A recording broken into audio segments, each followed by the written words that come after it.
What's up, my friends? I am KimMeister LP here, starting up the new LP channel with a short four-parter LP here with Mega Man 1. Yes, my friends, the original Mega Man 1, the Rockman 1, if you're from Japan. And aside from the title screen, honestly, there really is no difference.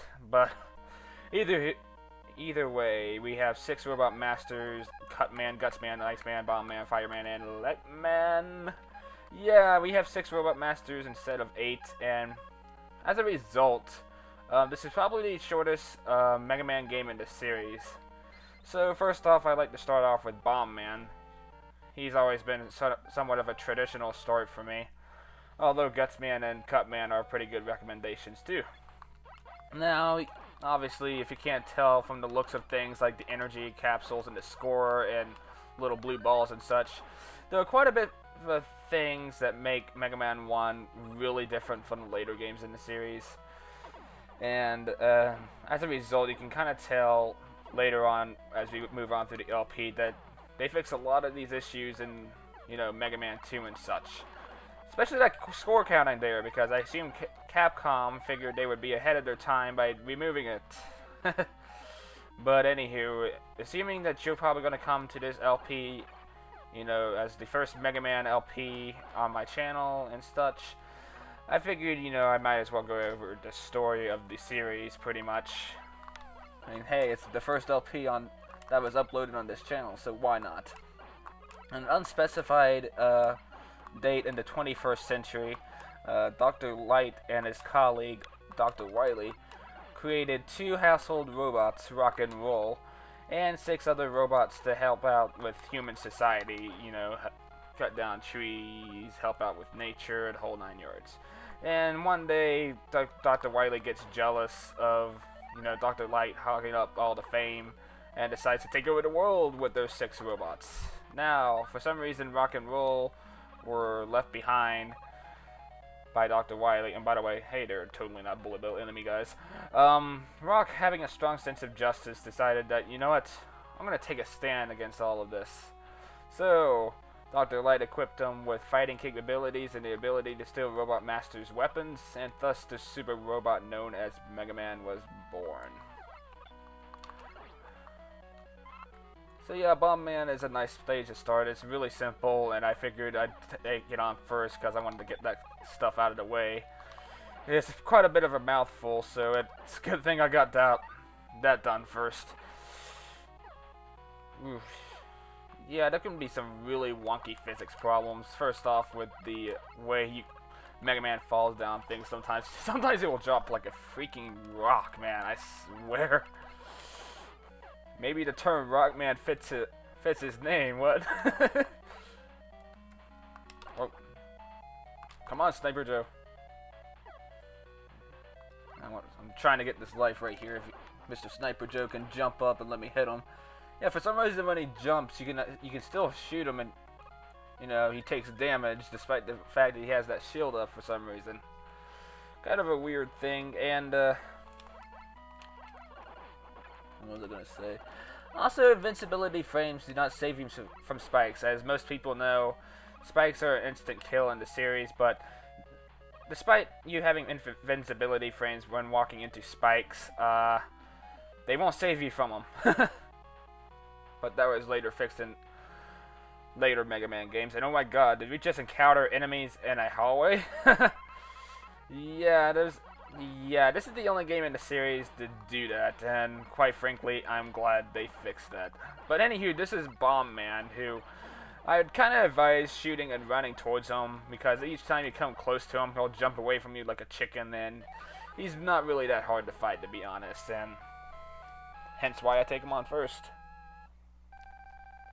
Yeah, we get some points for clearing the stage, and like I said before, Mega Man has the ability to take Robot Master weapons, and Mega Man 1 doesn't really tell you that, honestly. It doesn't have a weapon get screen or anything like that, much like the later games do. So from this, we get the Hyper Bomb. But first up, before I show that off, this is Gutsman stage, probably the shortest stage in the game, but this is one infamous little track right here actually, that can screw up a lot of first-time players.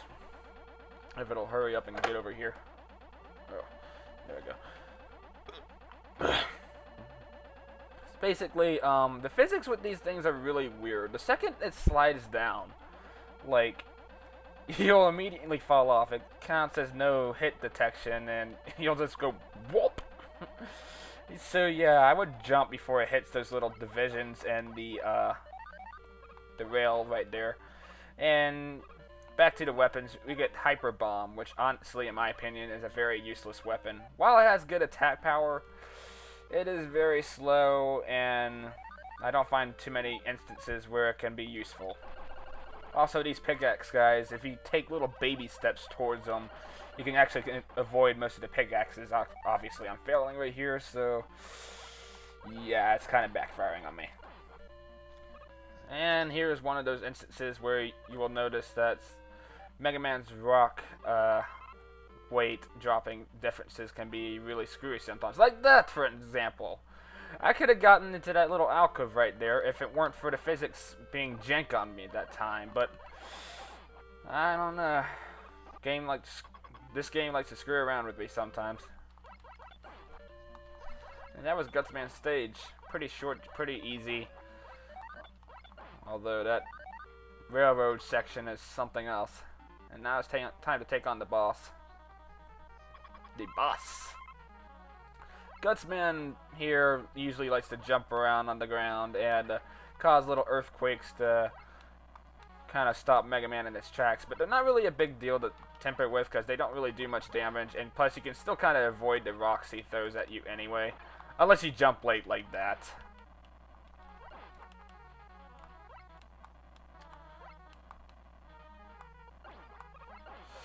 But yeah, surprisingly for a gutsy robot like Gutsman, he takes quite a bit of damage from the Mega Buster, which is kind of sad, actually.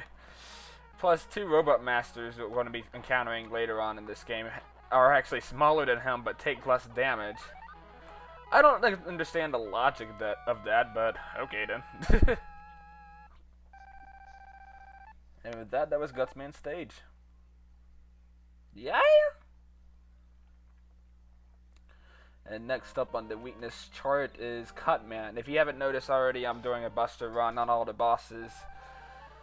Although the order I'm going in was the weakness order. So pretty much the next robot I'm going after would be weak to the weapon from the previous stage that I got. If that made any sense to anybody. Anywho, with Gutsman's super arm, you can toss like certain little boulders and such and throw them at enemies, which is actually a pretty cool weapon. Pretty cool, pretty unique. Pretty good for taking on these Bunsy Harrys right here. Yeah, I swear, like, I have this guilty pleasure of coming back to Mega Man 1 despite all its flaws for whatever reason. So, in fact, I get the feeling I might have come back to this game more than I should, actually. Yeah. Anyway, what was I gonna say? Oh yeah, Mega Man 1's weapons are surprisingly really useful in this game. You're pretty much going to see all of that later on, but so far we've kind of gotten the, like the weakest two weapons in the game. Well, Gutsman's weapon, they aren't so much as weak, just more of like, not very useful in certain situations. And these right here are called Suzies. Yeah, I'm not kidding, that's their name. And they like to slide across from floors and ceilings and such, and they have a bit of a set pattern as to where they go. Also, I hate the fact that they cause slowdown. I hate slowdown in my games. I hate them, I hate it so much. But it's not as bad as the slowdown I'm going to be getting when I get to Mega Man 2. Oh, Lord. Alright, Susie, you screwed with me. Especially this upcoming screen right there, here, and just,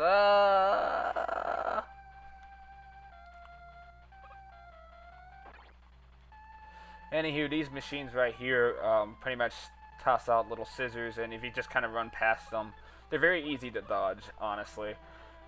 Probably the only scissors-related theme of this stage, actually.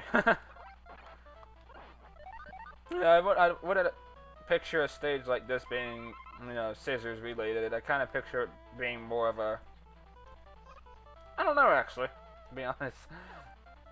And you just kind of fall through this portion. Try not to go too far, otherwise you're going to land in those spikes and you will die. Also, these things right here are your typical big enemy of the day. Every Mega Man game pretty much has a big enemy coming towards the exit of the stage, or close to the boss anyway.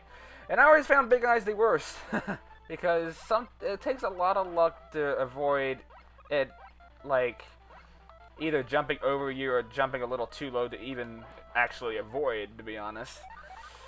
In fact, I remember actually seeing it in Game Informer and the list of top 10 most annoying enemies. I can agree with that statement, actually. But anywho, here is Cutman, who takes a crap load of damage. In fact, he's the only Robot Master I know of in the series which takes 3 units of damage as you hit him. Yeah, that sucked. But those boulders right here, if you take them and throw them at them, it should wipe them down in 2 hits. But honestly, with how pathetically easy Cutman is, there's really no biggie, to be honest. Now, I would advise going after Cutman first, but because of a design flaw, well, not so much as flaw, just more like how the game was designed, pretty much, I usually don't like to do that. So yeah, Cutman has the habit of jumping all over the place, and he likes to screw around with you every once in a while. So yeah, the Buster here does quite a bit of damage against them, and with that we get the Boomerang Cutter. A very useful weapon that I'm probably going to be showing off in part 2. So that was the end of part 1, my friends, and I shall see you guys then.